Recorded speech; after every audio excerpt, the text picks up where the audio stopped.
welcome everyone. Thank you so much for joining us tonight. It is 6:00 p.m. We're so glad you could make it. Tonight we'll be talking about a really special funding opportunity brought on by the 10 New Hampshire conservation districts. This is a grant opportunity to improve farm resilience to the impacts of climate change and build resilience into your farm's operating plan, into your farm process. We're so grateful you can be here today. I am Matt Smetana. I'm our community engagement coordinator for the Cheshire County Conservation District. I'm joined today by my colleague, Amanda Littleton. She is our district manager for Cheshire County. We also have representatives from the other conservation districts here today. Some of them are represented today. And we'll have a chance to hear from some of them a little bit later. If you live in Cheshire County, Amanda and I are your go-to folks for any questions following today's session. And the conservation districts represented here today and the ones in which you operate can answer any other questions if you are not in Cheshire County. A little bit about today's session.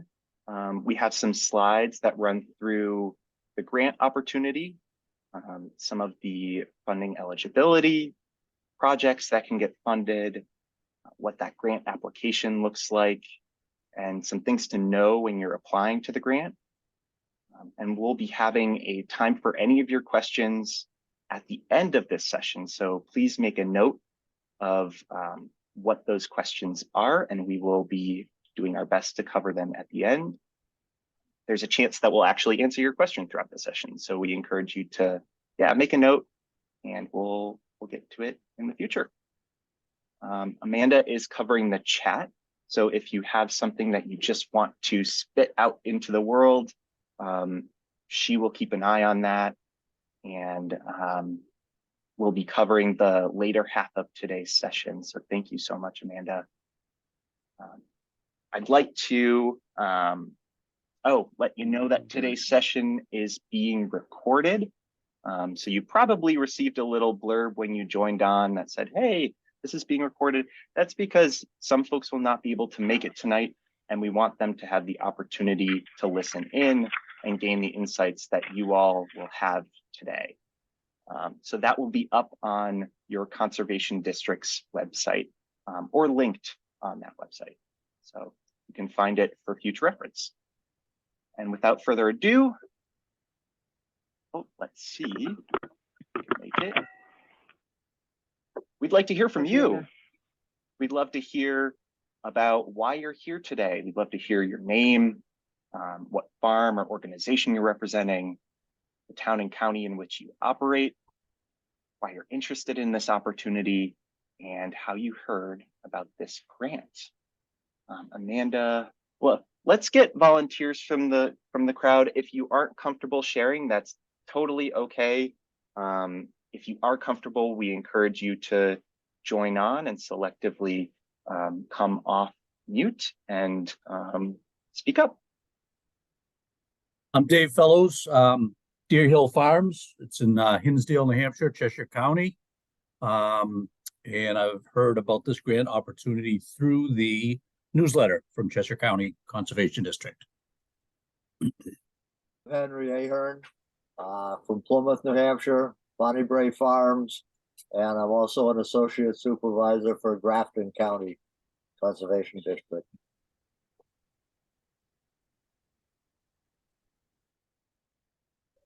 I'm Sam Center. I don't have a camera. I apologize, but I'm right up here in Walpole, New Hampshire with Bonita Farms. We're a lavender farm that's getting started up, but also continuing ongoing and growing this as well.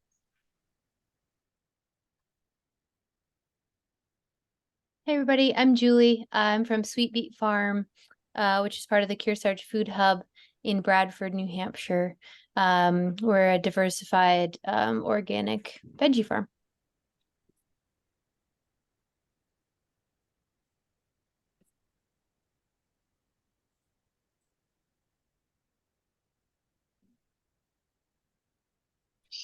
Hi, my name is Mike Snow. I'm with the Connecticut River Watershed Farmers Alliance, and I'm renting land in Orford, New Hampshire.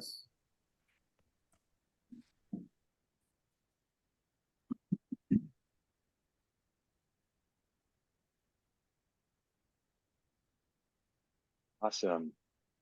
Would anybody else like to speak up? Can you hear me? This is Yeah. Donna Bascom from Bascom Farm in Charlestown, Sullivan County. And I heard about it, of course, through the district.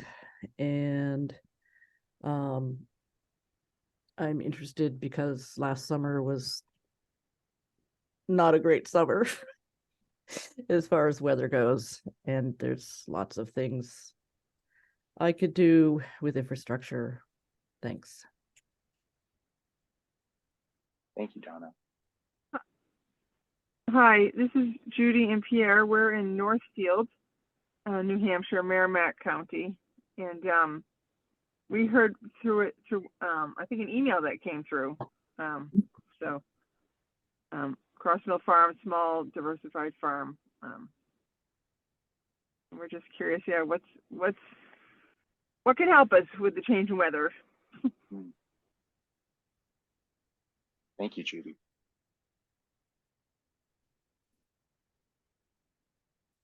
Rob Traver from Ackworth. I'm a member of the Conservation Commission in town and relatively new to Sullivan County, and just trying to get an understanding of sort of the range of conservation efforts going on. Came across this presentation in a Sullivan County Conservation District meeting last evening. So I'm just here as an auditor. Thank you. Thank you, Rob.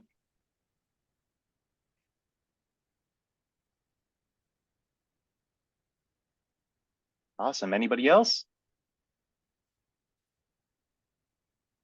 Well, thank you to everyone who spoke today. I really appreciate you sharing where you're from, what brought you here. You have really great representation from across the state. This grant is a statewide grant. It is available to any New Hampshire farmers. So we'll be going through some of those criteria in a little bit. I wanted to quickly mention the conservation districts. If you're not familiar, New Hampshire conservation districts promote the stewardship of our state's natural resources. There's one in every county in New Hampshire. So you have a conservation district that represents you. We provide educational opportunities, financial assistance, technical assistance, resources to help get you going. And we represent everybody in New Hampshire. So you'll see a lot of programs for landowners, things on erosion control. Some conservation districts work in food access, some in recreation, wildlife.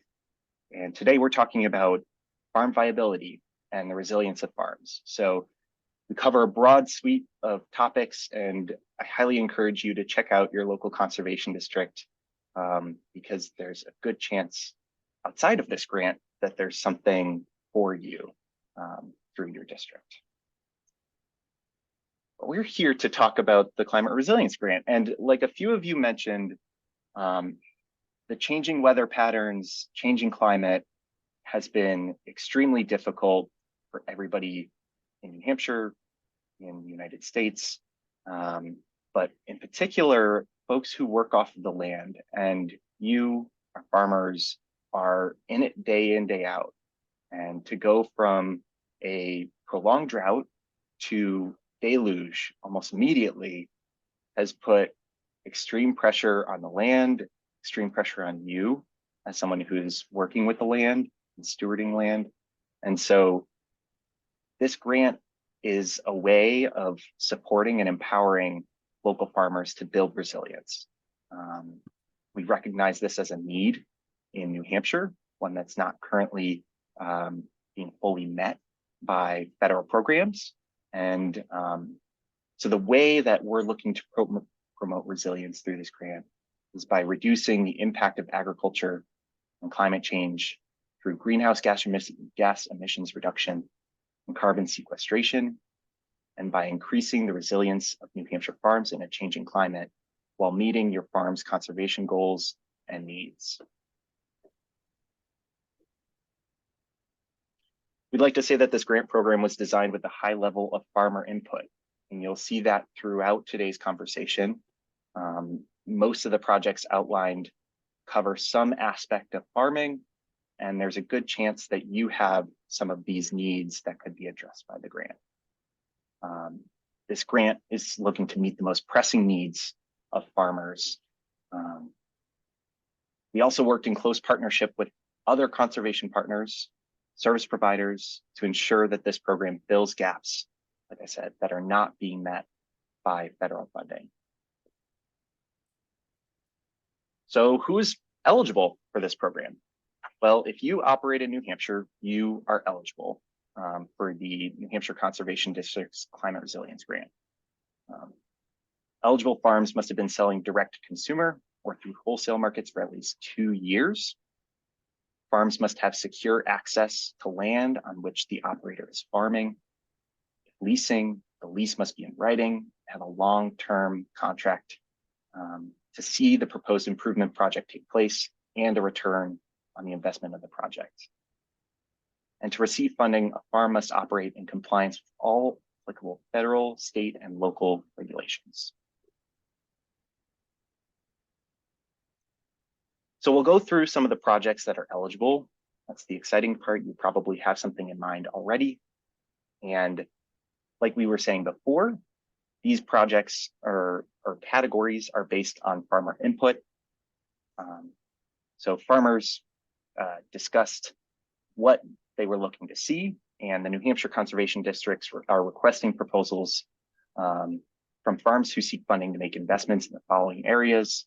We'll get to those in a little bit. We also welcome proposals outside of these funding categories if they're aligned with the mission of the grant and achieve some of those goals. So some of the eligible projects include ones with practices that promote minimizing soil erosion and maximizing carbon capture.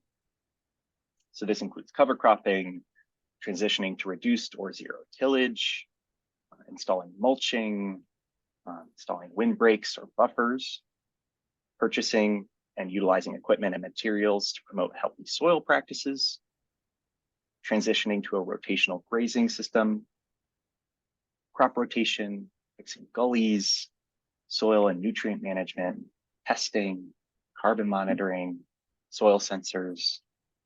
We have folks who have purchased equipment that has allowed them to reduce their tillage. And this can take a variety of forms. So there's probably a way that your operation is able to achieve its resilience goals through some of these projects. Other categories include practices that promote sustainable water management. So this includes waste and manure storage, water runoff capture and reuse, installation of riparian pollinator buffers and plantings, and forest buffers, installing efficient irrigation systems and well systems, and using water sensors. It also includes those which promote energy efficiency and renewable energy through the use of solar pumps, panels, LED lighting, energy efficient technology, cooling systems, climate batteries, and insulation. And the last category includes practices that use integrated pest management techniques, also known as IPM. And this includes fruit and vegetable netting and weather stations and sensors. And again, this list is non-exhaustive. There are practices that promote climate resilience on farms that were not listed here. And we encourage you to contact your local conservation district with those projects to get a better sense of whether that will meet the needs of this grant and of your farm.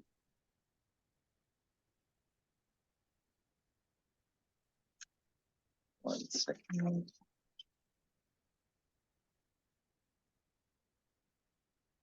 So this is a grant. It provides money to folks, and it's competitive. It's held across the state. Anybody in New Hampshire can apply, and there's a selection committee that is going to rank applications against each other. So it's in your best interest to put together an application that not only meets your farm's needs and the objectives of the grant, but also includes some focus areas. So priority will be given to projects that focus on, obviously, climate change, adaptation, and mitigation. That's the heart of this grant. You want to follow application guidelines. That also seems pretty standard. But you also want to have a detailed plan for project implementation. I want to talk about what educational opportunities you're going to implement, what long-term maintenance is required in this project, and the overall sustainability of your business and the project. We want to pick projects that have a strong track record of success and are scientifically supported by partner agencies. Experimentation doesn't necessarily have a place here. We want to know that the results will contribute positively to greenhouse gas reduction or the resilience of your farm. You want to outline opportunities that you'll partner with your local conservation district. This can look like community education opportunities, sharing your project story or testimonials back to the conservation district for publications and social media.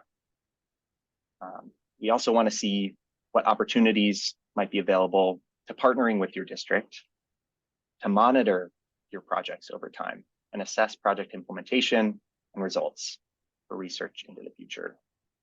Essentially, these are getting at how does the impact of your project transcend just your farm?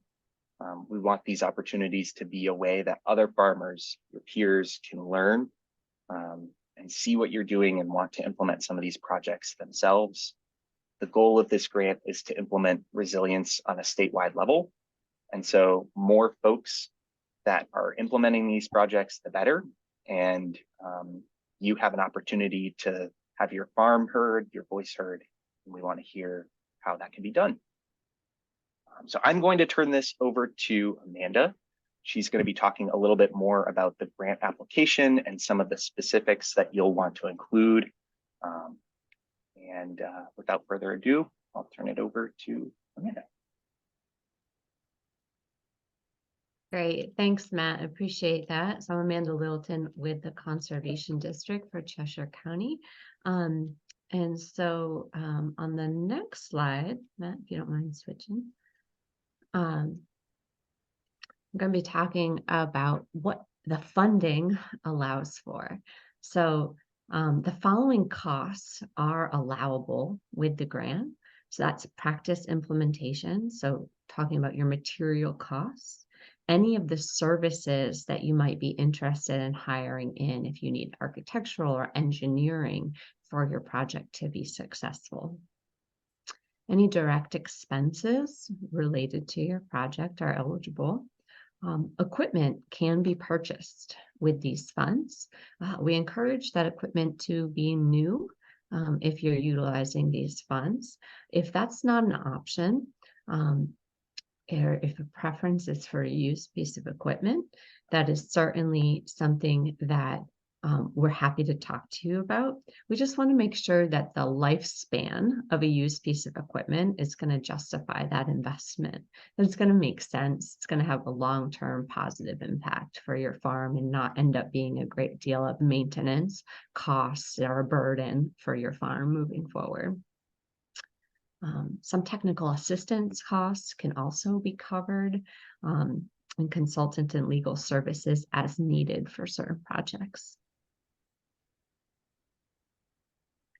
All right, the next slide is going to also be looking about what will not be funded here. And so what we're not looking to fund is advertising, any marketing for your farm, research and feasibility. As Matt said, this is really not about research. It's not about experimentation. It's really about implementation of some science-based solutions to the challenges that you're facing.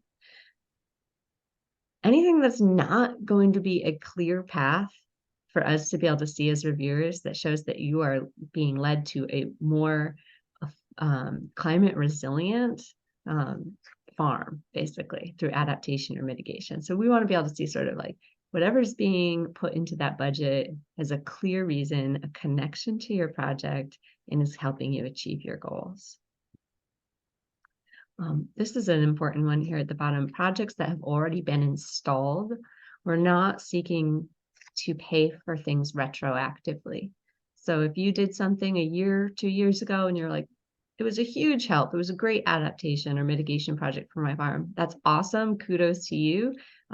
That's great that you took that on, but we're really looking to work with farms that are installing new projects in the coming year that are going to be starting after the grant applications are due, selected, and contracted. So we ask that farms really do wait to start their projects after they're contracted, because the payments aren't intended to happen retroactively.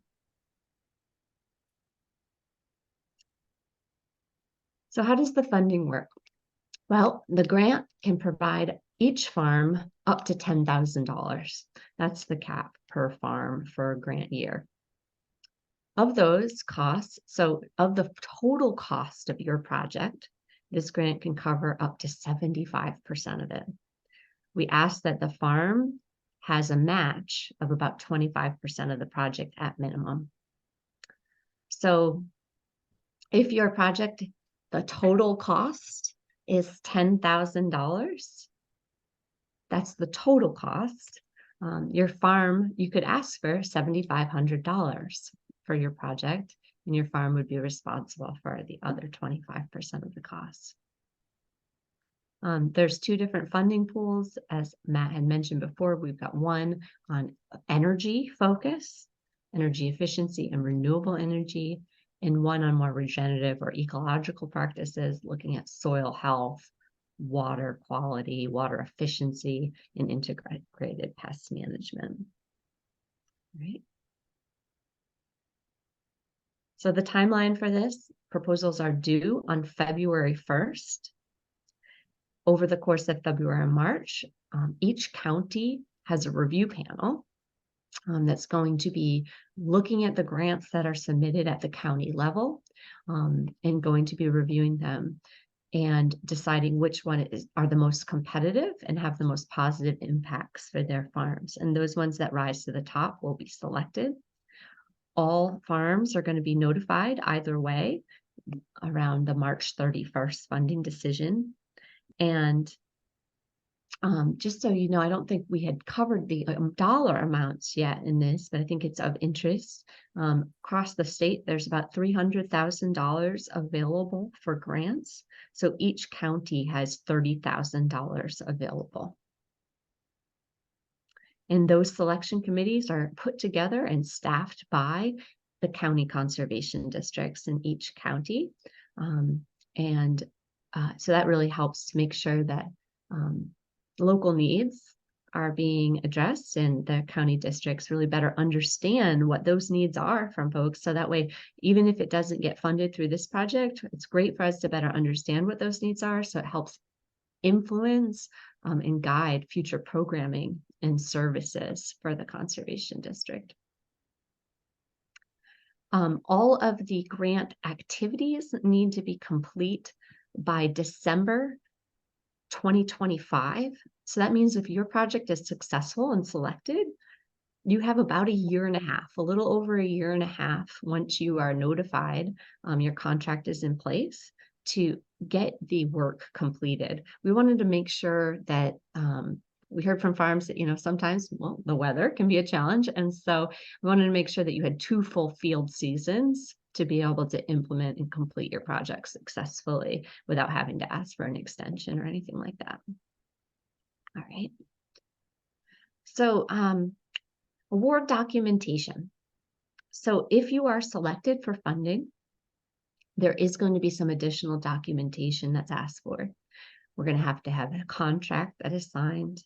We're going to ask the farm to provide their conservation district with proof of liability insurance, and that's going to come in the form of a certificate of insurance. And also, we're going to ask for a submitted W-9 because this is taxable income as a grant. And so I think it's something it's important to plan for right from the beginning. Upon project completion, awardees are asked to submit a final report. And this includes receipts invoices and pictures of their project along the way, what it took for it to be successful, and also an in-kind contribution form. Earlier, when we talked about the funding that's available and that conservation districts can provide up to 75% of the project cost through this grant and 25% relies on the farmer, it's important to know that that 25% that the farmer's responsible for can be a cash contribution for what's needed for project materials and supplies and equipment, but it can also be an in-kind contribution. So that's your staff time. That's time on your tractor. And we have a form that outlines the value of how that time is rated and how tractor time is also rated. So we want to make sure that that is captured and you're provided credit for that in the budgeting for your project. All right, so how to create a strong proposal. This is critical. Research your budget and create a really strong plan. Get quotes if you can. Call vendors. Talk to as many people as possible. We want to make sure that your budget is realistic, especially as supplies and equipment costs continue to be fluctuating and rising in prices. So we want to make sure that you have a clear understanding in your budget of what it's going to take for your project to be successful. Include as much detail as possible in the grant. You have to assume that the reviewers do not know you, they do not know your farm or anything about your farm. And so the more that you can explain what your farm does, what your goals are, what the real challenges are that you're facing is really going to help tell your story and make your application more competitive. This seems like it would go without saying, but please answer all the questions on the application and utilize the questions on the application in the same order which that they're provided. Sometimes folks think it would be better to create a whole separate narrative or storyline that's unrelated to the questions on the application form. And while I appreciate that creativity and willing to go the extra mile, it makes it really hard for the reviewers to compare the application apples to apples. So we just ask that you utilize the application questions in the order that they do exist. It will be a benefit to your application. And then completing the partnership form will help strengthen and provide additional points for your application. And we'll get into what that partnership form is in just a minute. It's in connection to getting technical assistance providers to be part of your team for a strong project proposal and project success. And then this last one, I can't stress it enough. Reach out to your county conservation district staff. We are here to help. We want to talk to you. We want to hear about your project. We are excited to support you in your goals. And we want to be able to help you craft a proposal that's as competitive as possible, because it's in our best interest for you to be successful. And even if perhaps it's not a perfect fit for this grant, we would love to try to direct you to other resources and services that might be a good fit to help you meet your goals. So please do reach out to the staff at each county conservation district. All right. Technical assistance provide advisors. So I'd alluded to this on the last slide. This is something we are encouraging farms to note in their applications if you're working with a technical assistance provider or any type of advisor on your project. Why does this matter? Well, it just shows that you've got a team. It shows that you're not going it alone, that you're sort of bouncing ideas off other sort of experts in the field or support staff in the field that can work with you to help you meet your goals. So we have a partnership form that is part of the application package. It's very straightforward and simple. Basically, if you are working with someone, hand it over to them, ask them to complete it. Basically provides their contact information and provides a short few sentences about how they're working with you on the project. It shouldn't be a burden to ask them to complete for your application, but it will boost your points in the ranking if you are working with technical assistance advisors. And who are technical assistance advisors? Well, we've got a list here of who we're considering for that.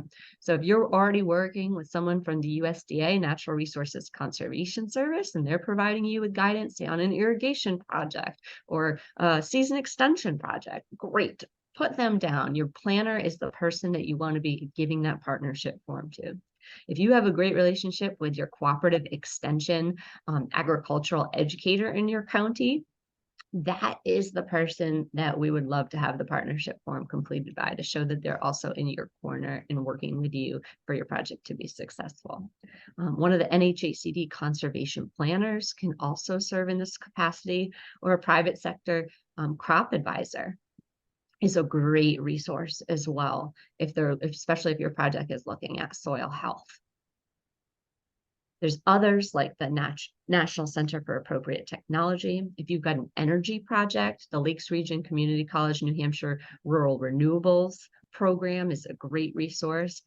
Perhaps you're working on a solar installation. Well, your service provider probably is most likely going to be your contractor that you're working with, or somebody else in the field. So please do make sure that you just capture that and put that down. It's just to help your project be more competitive and successful in the long run. All right, so I think that's all that we have for prepared slides. So at this point, we are going to stop the slideshow and open it up for questions. And Matt and I are happy to hear from you about your project ideas and answer any questions that you may have on the RFP and the application. Yeah, we actually had a question come in a little bit earlier. First, I'd just like to know, one of the questions you might have right away that was not in our slide was, where do I even find the application and the RFP? Contact your county conservation district. They'll have them on their website. So let's say you live up in Coos County, search for Coos County Conservation District and check out their website. It'll be there. The request for proposals outlines these details that we ran through today. And you can find the application form there, the partnership form that Amanda mentioned, the in-kind contribution form, and everything you need to know about this grant. So those websites are the space. A question that we got in, and I made a note of it. Yeah, Julie asked it earlier, was can nonprofits apply to this grant? I'm assuming, Julie, that your nonprofit is farming and the actual farmer in this case, but I will let Amanda cover that one. Yeah, thanks, Matt. Sure. So nonprofits are just a different type of legal structure for your business, and they're absolutely eligible to apply as long as you are a farm business that has been serving the public for a minimum of 2 years. Then your nonprofit would be eligible. Awesome.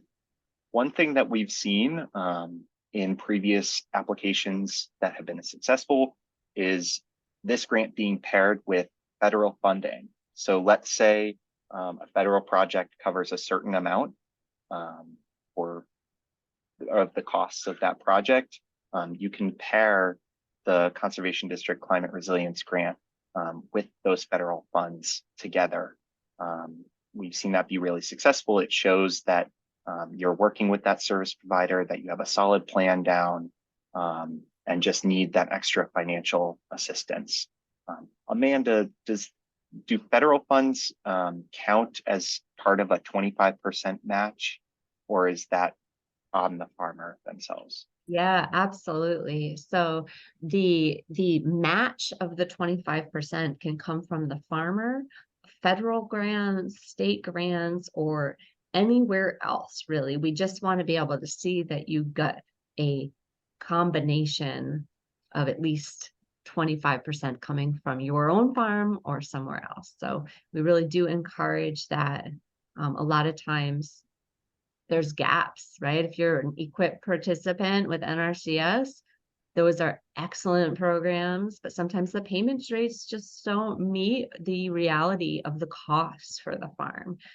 So that's one of the main reasons why this grant was put in place, is to help meet those gaps, because New Hampshire doesn't have a state funded program that's doing that like many other states do. So we are here for that reason. But if you're not federally funded, if your project isn't eligible for federal funds, that's another reason why we created this program, is because the federal programs are wonderful, great pots of money, but very scripted or prescribed about exactly what types of practices can be eligible. And so this one is a little bit more flexible and puts the farmers in the driver's seat to be able to really say, this is the need I have for my farm. This is a science-based solution that's got a proven track record. Even if it's not available for federal funding, I'm going to move forward with it through this district program. And that's another reason why we got it created. Definitely. Thank you. Sam asked if the in-kind contribution calculator is available on the Cheshire County Conservation District website. So I believe that information is included in the in-kind contribution form on every conservation district's website. So if you're in Cheshire County, that would be on ours, but same goes for every county's conservation district. Do you expect another round of grants next year? We hope so, is the answer that we can provide. Our funding is contingent on a year-to-year basis. So while we would love to see this in the future, we are dependent on a few different funding sources, and those have to line up right for us to release the next grant round. Henry asks, can you use the grant to cover your match requirement for an NRCS project? Yeah, so for NRCS, there generally isn't the same sort of match requirement. Each practice is going to pay a certain amount, so there probably isn't a percentage associated. It just depends on the materials costs and whatever's left over after the practice pays you. So you can definitely combine the climate resilience grant with NRCS projects. Michael asks, what is the lease length requirement? I believe that depends on the project that you're implementing. So going back to that slide, we'd like to see a return on your investment. So if your project has an immediate return, your lease length does not need to be exceedingly long, but returns on items like solar panels are quite a bit longer. So you should be able to show that you'll reap the benefits from that investment. Does anybody else have questions? Please come off mute, ask them yourselves. We'd love to hear from you.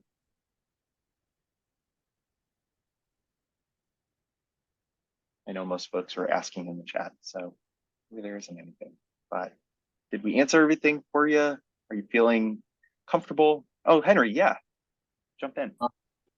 Just, is it possible that one farm could send in for 2 grant requests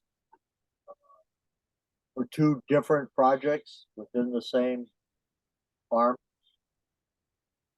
So if you had, let's say, a water project and a no-till seeding project, did you put in for both grants or choose one or the other? Yeah, Amanda, do you want to jump in? Sure, I can jump in. Henry, did you anticipate that the total budget cost would exceed the $10,000 limit? It was not, that wasn't so much of the question, it's just whether, where it's a competitive projects, my thought was that if I put in 2 applications, rise to the top in the competition and one might not. Yeah. There's nothing stopping you for putting in more than 1 application per grant period, but not more than one will be selected in a given grant cycle, if you know what I mean. So like for the 24 application, if you put in 2 and one rose to the top, then that would be the one that gets selected for funding. But we really have a limit of $10,000 per farm for each grant year. But we don't limit farms from applying again each consecutive year of the grant. So this will be our 3rd year offering this grant program. And as Matt alluded to, we do anticipate and hope to offer it again in 2025, as long as the donors that are providing funds for this program or provide us with a commitment. So there's nothing stopping Henry from putting into applications. I would just say I really do recommend, if you are going to put into, touch base with your district staff about both of them and seeing how you can make them more competitive. And if you have one that's a higher priority for your farm than the other, I definitely want to be expressing that to the conservation district staff and working with them to really hone that application. Thank you. It was just kind of a rhetorical question, was whether it was advantageous to do that in the grant process or not.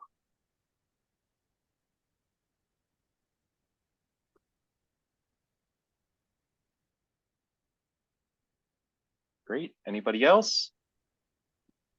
The recording for this meeting is in our Cheshire County website. Yeah, that's a great question. Thanks, Dave. So Cheshire County, we're the ones recording this session. We'll be posting it on our YouTube channel, but sharing it across the conservation districts. So by the end of next week, you should be able to go on your county conservation district's website and find the link to this recording. It will be available. So if you're in Cheshire County, I know, Dave, you are, it'll be on our website. But those who are not in Cheshire, look to your county conservation district and you'll be able to rewatch this. Awesome.